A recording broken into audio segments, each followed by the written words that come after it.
Hi everyone, nice to see you.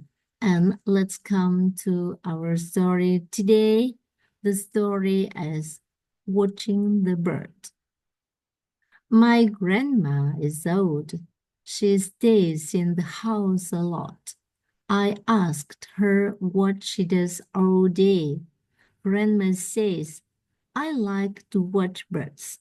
I sit here in my favorite chair and watch the birds all day long.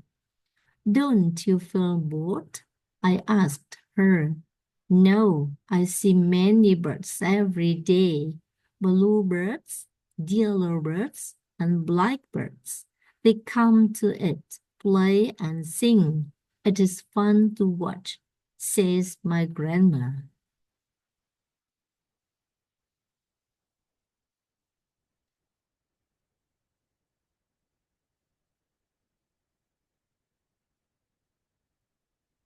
Story 5.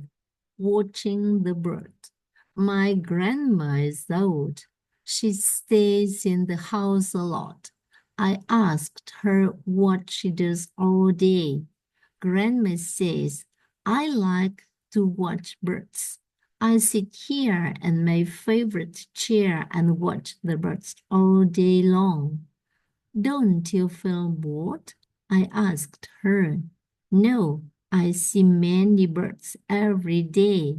Bluebirds, yellowbirds, and blackbirds.